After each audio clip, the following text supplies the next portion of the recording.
The 2019 Motorola Razr, or the Motorola Razr V4, however you want to refer to it as, will flop.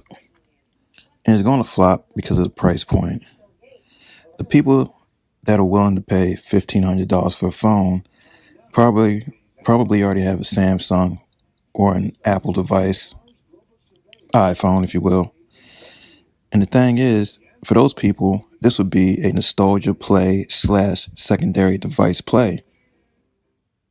I don't see it being a primary device right now. Now, it could be a primary device for Android users, but at that price point, people are going to want the latest and greatest chipset, which this phone will not have. And we know since it's foldable, at this juncture in 2019, the display is going to be plastic. It's not a glass foldable. Maybe the next version will have a glass foldable, but this is just something that's going to look cool. Something that looks cool that can also run Android. Yeah, it might show up in movies or movies or TV shows, but I don't think it's really going to catch on with the public beyond the spectacle. And maybe a few celebrities might break it out here and there, but I don't think it's going to catch on with the mainstream. Now, if it was a more simpler device and ran KaiOS, I think it could probably catch on, but it's still produced at a high price. But I think if it had KaiOS, it was simpler. You had apps that just work. You didn't have to worry about a whole lot of things. You can get back to those simpler times, if you will. And that's what the Razr reminds me of. Yes, futuristic, but also simple. And today's simple would mean basic apps, social media apps, basic media apps like YouTube or Netflix, something along those lines. But I think it needs to come from a curated app store that is guaranteed to work with your device. Because with Android, you can download pretty much anything and say, "Oh, wait a minute, this doesn't work for my device. It's too the requirements are too intensive for this." You can easily download a game and have it run slow.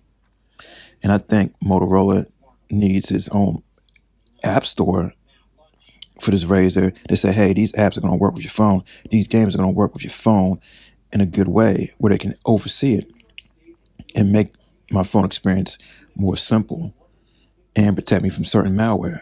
Just have an app store.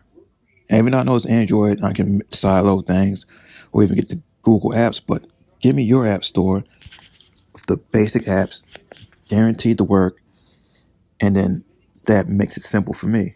So I think they're going to have from my perspective, a software issue, because I don't want just the same old Android experience that I'm already getting. Yes, I do like the design, and the phone is made to be trendy, in my opinion, because it takes something that's already established, successful, something that works, and it tweaked it to modernize it, if you will.